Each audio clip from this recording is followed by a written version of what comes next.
Hello, everybody. I overslept. What could I say?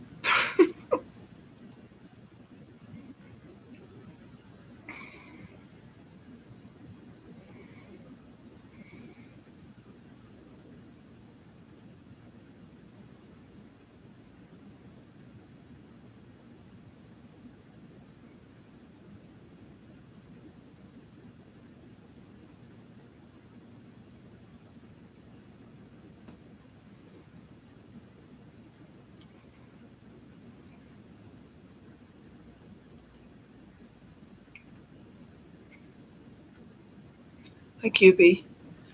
I overslept. I have to take my son to an appointment tomorrow. He says, "Mom, you better get up." I was up. I couldn't get sleep till after 5 this morning, so it's like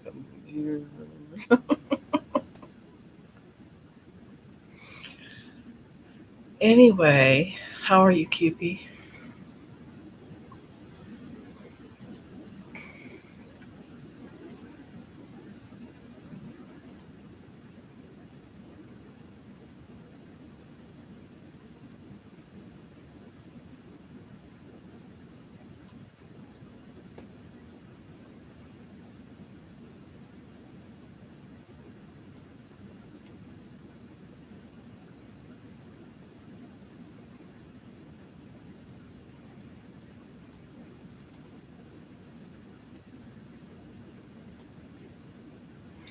Well, anyway, I just thought, well, I really hadn't had a super organized. I have so many links that I've saved. This may be a little Modge Podge, but I wanted to discuss a few things that we'd been discussing. Um,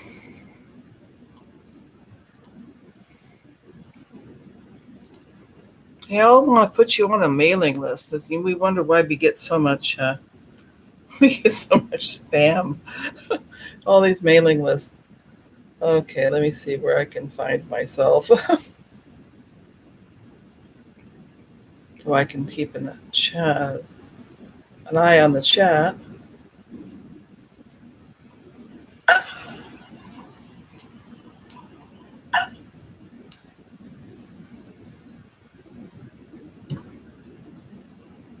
There we go. Oh, I wish I could put this up higher. I have a little.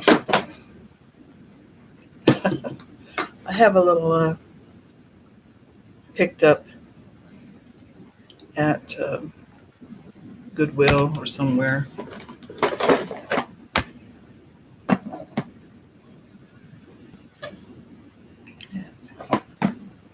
Not sure it's going to work.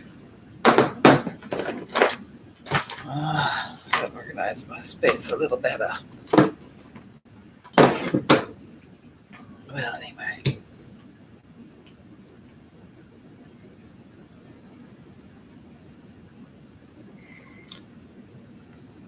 Well, hello, John. You know, John's too. I had a talk the other day about sensitive people. Hi. Is that you, Ral? I mean, the icons looks familiar. But we had a talk about sensitive people. And sometimes people call us, some people call us, like empaths or introverts or whatever. And, we did have a talk about that, and we're very sensitive people. And things can really get to us emotionally. And there's not a lot to change how we are. We are what we are. And we cry at sad movies. When something strikes us funny, we can't resist it. No, no, you can't sneak much by me. But because we are sensitive, things get to us. This world is a harsh, hard place, and it really gets to us sometimes. And so if you have an emotional day, you just sort of have to flow with it. Find something that you love that helps you feel better. I'm trying to figure out why my light's cycling so fast. I have a little. I got this light bulb. It's from the UK, believe it or not. I'm going to go back to this, then I'm going to go back to this.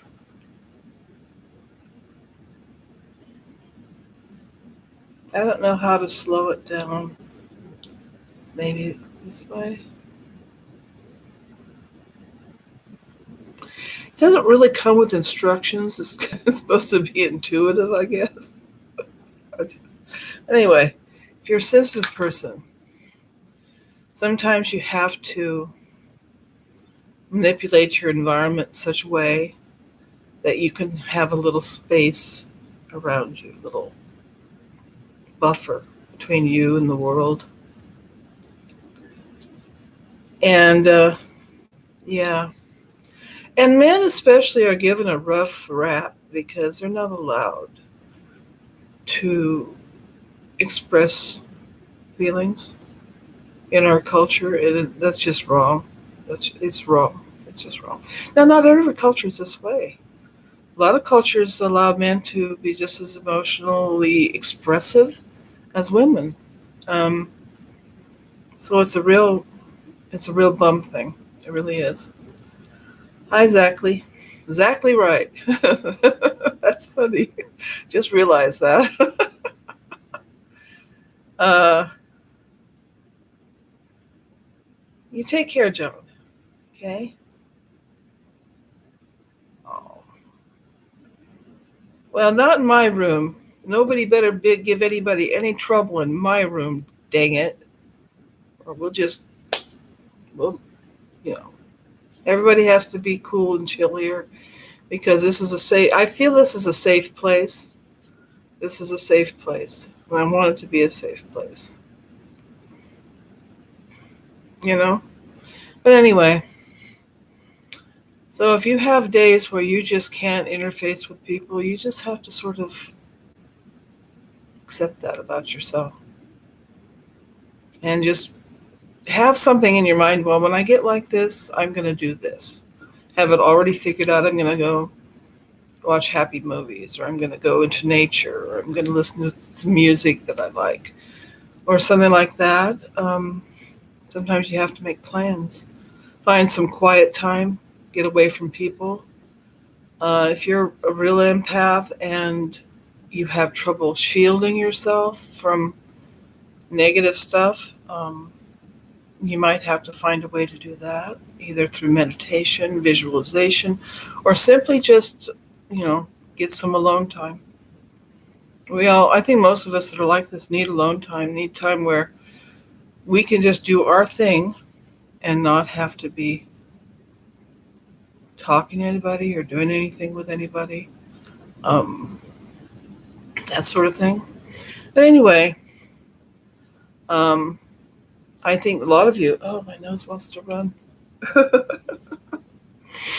That time of year. Um, I hope that's okay with Balo, because he was talking the other day about three types of deja vu, and I was very fascinated by this because, as far as I remember, we talked about deja vu in here. Synchronicity. I think synchronicity and deja vu are very connected, and my daughter's been having a lot of synchronicity lately. She's talking to a guy in Washington State who seems he's 42, she's 31, something like that. And she's really likes him. And she joined eHarmony or something. She can't find anybody here in Sacramento. It's just been, there's just nobody. All the cool dudes leave here. Let's just put it that way. Nobody here for people that are like her or I. So, um, she's been talking to him, but she also has a friend that's thinking of moving up to Oregon. Now, I used to live in Eastern Oregon when I was kindergarten age with my mother and my aunt. And John Day is high desert. It's right before you get to Idaho. It's iconic small town with mill ponds with big frogs in them, and a little a smoke shack that smokes their own bacon as a family for years. It's the best stuff on the planet. Oh my God, it's so good. And but she's thinking of the West Coast or the Oregon mid to West Coast, which is very wet. There's a big desert area like in the middle. People don't realize that about Oregon. You take care, Ralph. So here we have, my daughter's talking up there, and she's just, all this stuff about the Northwest keeps on coming up in all kinds of places. Now, we talked about synchronicity when we talk in our other chats with MA and with other people, even Ava, or I guess it's Ava. I don't even know what to call her anymore. We had a discussion about that. It's Ava, I guess. About how things will, even without communication, we'll all talk about similar things, or it'll come up on the news, or it'll come up on your feed, or it'll be in Facebook, or it'll be on YouTube. I mean, it's just, so I think the deja vu thing has something to do with synchronicities and the common consciousness. Now, we talked about deja vu several weeks ago, but now Belo found that there's 3 types of deja vu, but not everyone has heard about it. And I find this is deja vu, according to psychologist Arthur Funkhauser. When you start thinking about your life is tough, think about having that last name, Funkhauser. I knew a guy in high school whose name was Lipschitz, and he ran for student body president, and he won. There's something for name recognition, I guess. Okay, there's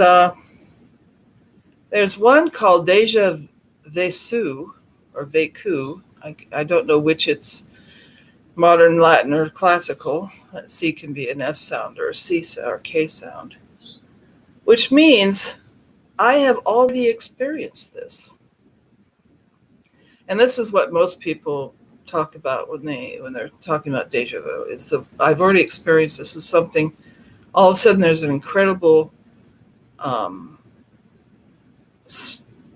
deep knowing I've seen this before, or I've been here before, or this is a reset or a repeat or something. And it's very, when it hits you, it gives you this weird floaty existential moment.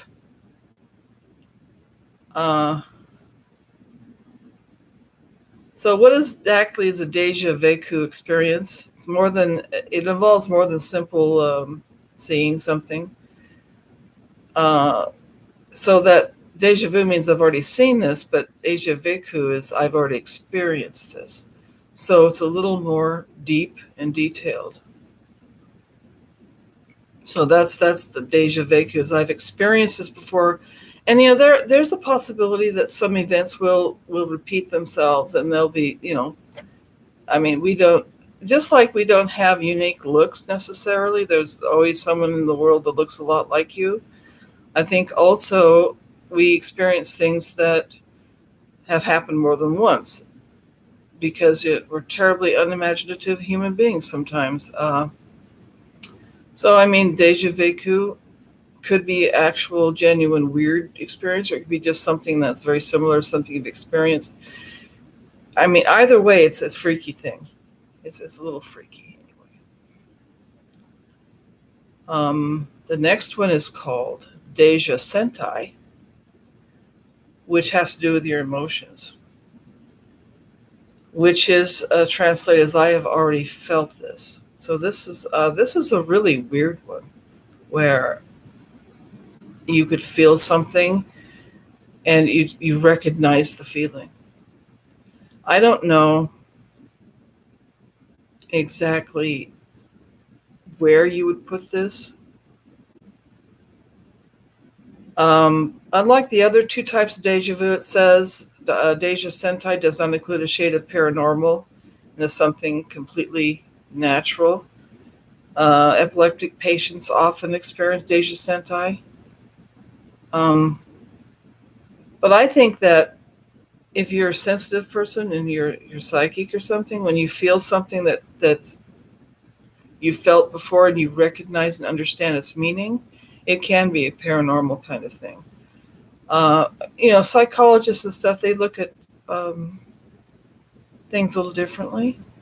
And that's okay. I don't want them to be different in that sense. I want science to be rigorous. And then the final one is Visite. And this is an interesting one. This is, we know a place we have never visited before. And Carl Jung described in the paper on synchronicity in 1952 this kind of thing. From out-of-body experience and reincarnation to simple logical explanations as to why we will feel like we've been here before.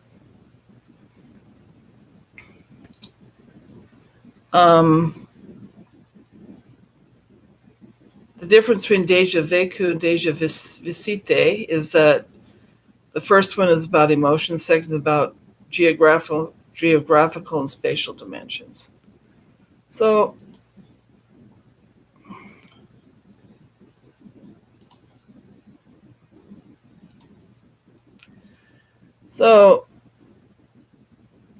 when if you've been to some place where you feel very familiar, nobody ever tells you that's a kind of deja visite kind of thing, deja vu.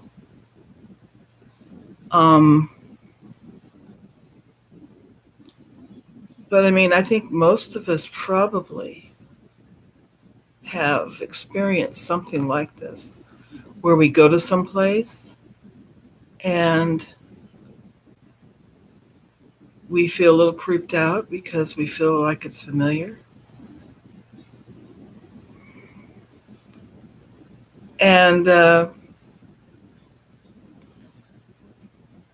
it's kind of strange.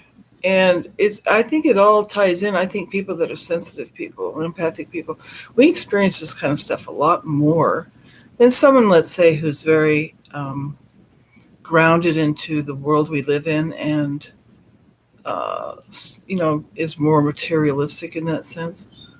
So the three types of deja vu, I think, really ties into synchronicity, because I think we might be tying into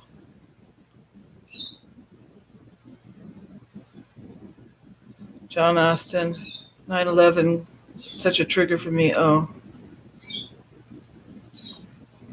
when we feel the suffering and sadness of other people, it's very difficult to deal with that. And I purposely didn't watch anything on the subject because there's so much controversy. There's people think it's fake, people think it's real, and if you're a timeline traveler like I am, you don't know what's real, hardly anymore. In my original timeline, it really happened, okay? And it's not anything like what happened in history now. So I can't just say it's all fake, because it just depends on where you were when it happened.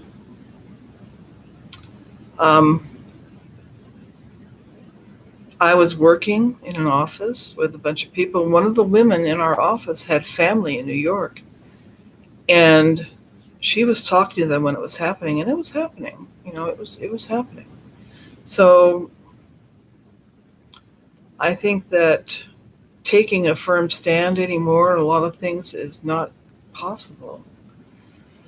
But if you're an empath and you're sensitive, that's going to be hard for you. It's going to be hard. And sometimes you just can't read the news. You can't watch the news. The world's not going to stop if you don't watch the news today, okay? It's not going to stop turning. You're not going to have that much effect on the world. It's not going to change anything. It's usually more of the same old stuff going on in the world anyway. So some days, I just don't read the news. Now, I did want to get off because I think MA is having a call. But I did want to talk about, deja vu and synchronicities and what they can mean. And last week we talked about the celestial quartz, if anybody remembers, and I found another site about how it's supposed to be a higher realm stone to bring love and healing. So I'll post that on the other stream from last week. But if you have any deja vus, if you have a little notebook,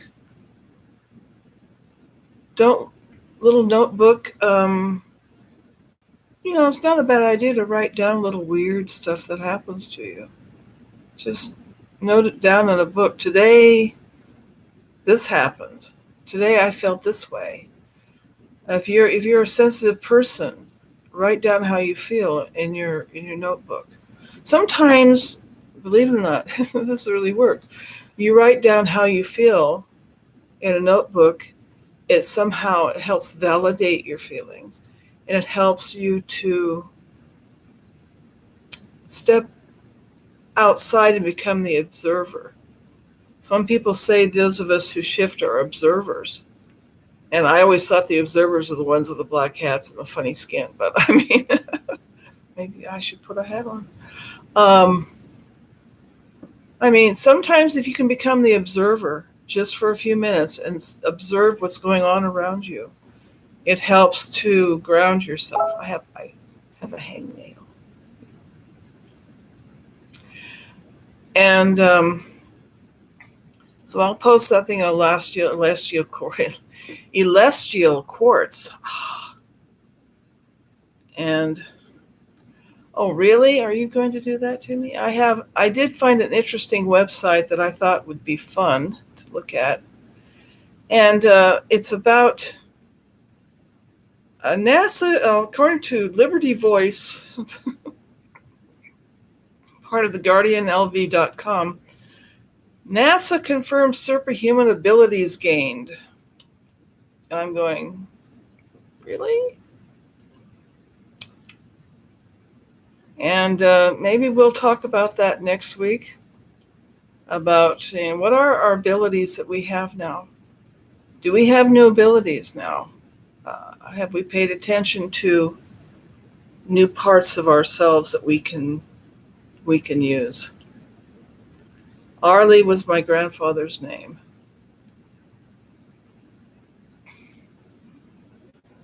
Vesite. Yeah, I'm a little rough on my Latin. It's been a while since I've taken it, so forgive me if I mispronounce my Latin. It's been a while. But NASA, and then they start talking about sun gazing. Now, I've heard about sun gazing, and a lot of people doing it now. It must be done within the hour after sunrise or before sunset to avoid damaging the eyes. You must be barefoot, in contact with the actual earth, sand, dirt, or mud.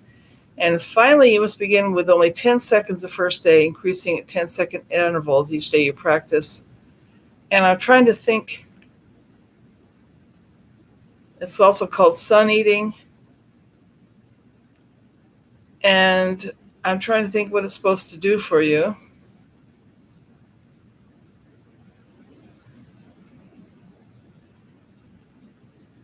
I'm not sure. I'm going to have to investigate what this is about, because I know a lot of spiritual people do the sun gazing thing, and I like it right sunrise and sunset really early before it can hurt your eyes. It's like, okay.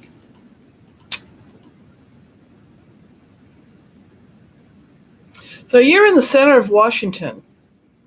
Now, I remember going rock hounding to the east of Grays Harbor in an area that was very rocky and dry. Do you happen to know where that would be in Washington? Because I was just a little kid and I found this awesome agate that looks like it's carved on that I've never had a specialist look at, which I should do, I suppose, archaeologist or someone. So is that in that dry area? I mean, I don't think anybody lived there. It's like high desert. Everyone always has this idea that Washington and Oregon are all rainforest, and they're not. There's quite a difference in different topography. So I've always wanted to know where I found this agate, because usually when you bring something to a scientist, they want to know the back history and where you found it and all that stuff. So I'm going to have to look and see where the usual places for rock hounding. And I mean, this rock is about this big. And it looks like it has a carved animal on one face of it. And I'll show it to you next time. But I think I'm going to get off so that I can chat with the 24-hour semi-private call. And, all of you guys are welcome in there as well. And let's see if I have the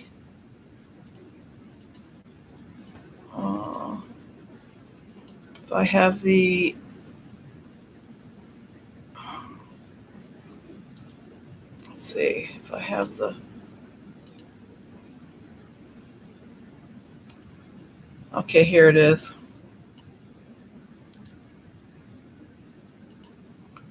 I'm going to put it up here. And you guys, I'm going to go over here and be in the chat. I mean, I think there's only room for 10. I don't know for sure, though. But I'm going to be heading over there. And you guys are certainly welcome to come over there, too. Puget Sound, pretty sure Wenatchee is east of the Cascade Range in the middle of the state. So is that kind of dry there? Is it kind of dry? Rocky, flat, because that's what I remember. We're walking amongst this rocky desert kind of terrain, and I see this agate, and my uncle's with me. But I saw it first, so I got to keep it. I was like 5.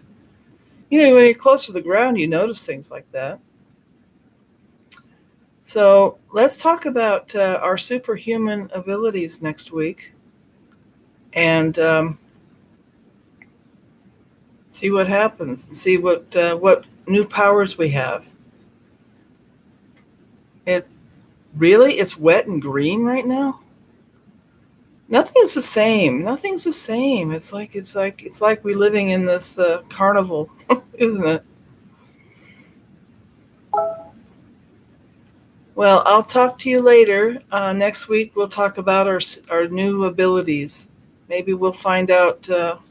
I can talk to you guys, and you can tell me if there's something new you've noticed about things you can do, things you're aware of, things you can sense. And I will talk to you next week. And my son's still not feeling well, so I'm going to be doing a video on something else, a short one. And I got a voice changer, so I'm thinking of doing it with a weird voice. Drive people crazy. Oh, don't do that. By the way, you could turn the sound off. I don't care. Yeah, normally dry. Yeah, we have some weird things. So I'll talk to you guys later, and you all take care. And John, do self-care. Do what you need to do to feel better. Healthy things, preferably. Nothing dangerous, okay? Take care of yourself. Realize that you're not weird, you're not strange, that you're just a human being that has sensitivities, okay? So you all take care, all right? Keep asking questions. And don't forget to pay attention. Goodbye. Skook out.